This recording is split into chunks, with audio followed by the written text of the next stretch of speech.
Hey, just a heads up, this video may contain some potentially triggering content that some may find disturbing, so viewer discretion is advised. Also, in order for this to stay up, I have to ask you not to harass anyone mentioned in this video. It's just unneeded and it only exacerbates the issue at hand. Thanks, and enjoy the video. How goes it? Big Bad here.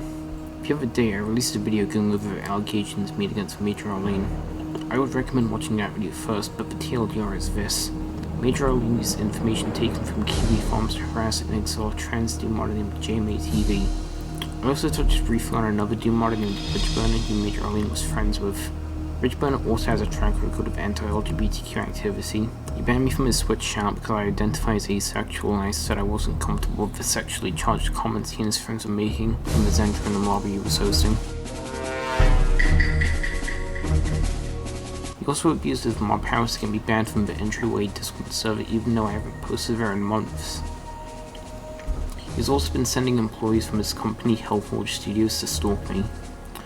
The employee he sent was Sonia Waffles, creative project of Sentia and daytime drama. So this all started when I decided to leave a negative review on Project Absentia.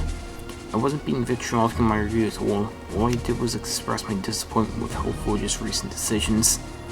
I didn't even mention Major Arlene or Kiwi Farms, but Bridgeburner saw this review as a threat anyway. Why mate, it's incredibly telling you chose one of our LGBT devs to target. This confirms to me where this is all coming from. Which is ironic, considering that the whole reason I'm doing this is to stand up for LGBTQ rights within the Doom community. You're delusional if you think I would willingly go out of my way to harm the LGBTQ community. The only reason why I chose Project Sentia to compose my review is because it's the only Hellforge game I own on Steam. At least it's the only one I own legally. I explained that to Bridge, but apparently his friend with benefits using a neo-Nazi form isn't his problem and he told me to F off. Very professional. Bobby Carter would be proud. Also, you having like one queer dev on your team doesn't cancel out the fact that your friend uses Kiwi Farms to source information on people she doesn't like. A queer dev whose only notable contributions to the Doom community are a Brony mod and a shitpost mod full of dated memes. I doubt Sonia Waffles is even trans, she's probably one of those LGBT without the T people. Bridgeburner also accused me of being an alt account for JMA, which quite frankly I would consider a compliment. He also said JMA's game is Sass vs Fash sucked. I played the demo for that game and to be fair there was some technical problems. I could still see that there was passion put into this game. On the other hand, when I played Age of Hell, I felt like the game was just made so that Bridgeburner could sell mediocre levels for profit. It doesn't help that he copied enemies from Doom like the Revenant, Cacodemon and Lost Soul and put them into the game. He might have made new sprites for them, but they're still enemies you didn't get permission to use. Just because you're making a game on the Doom engine, that doesn't give you the right to copy your enemies from someone else's work. And you want to know something? The demo for Age of Hell isn't even available on Steam. I had to go to edge.io and download them there. That's totally not sus at all. Just look at this GIF on Age of Hell's Steam page. If I showed you this GIF out of context, you'd probably think it was a crappy ripoff of Brutal Doom. Come to think of it, Project Absentia is also guilty of copyright infringement. There are enemies in the game that copy the designs of Duke Nukem and the engineer from Team Fortress 2. Glad to see the devs are wearing their influence on their sleeves. Bridge, I hope to God you're saving the actual development budget to buy a good lawyer. And I've been so good and could save you from this. Sonia Waffles is also guilty of stalking me. She visited my Doom profile on the same day she posted a developer response.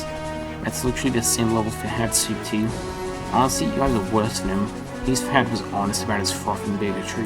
Her reasoning for this was that apparently I was harassing people who left positive reviews on her game, but in reality the only person I harassed was Major Arlene. I replied to her jokingly saying she was paid off to leave a positive review.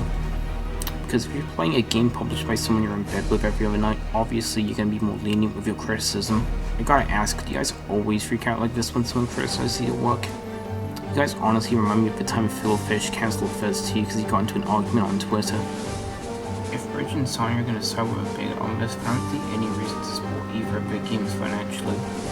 Go donate the money we're going to spend on these games to a charity that fights for trans rights. If by some miracle Bridgeburner is watching this, I beg you to cut ties with Major Arlene. She's not worth the controversy. She's provided nothing of value to the Doom community. She's a horrible person, she sucks at mapping, she sucks at Doom. She couldn't even beat map 1 of Sunlust. Everything she does that doesn't involve Kiwi Farms or making line death porn is a complete failure. Anyway, that's all I have to say on the situation. If you enjoyed, be sure to like, subscribe, and turn on post notifications so you never miss an upload.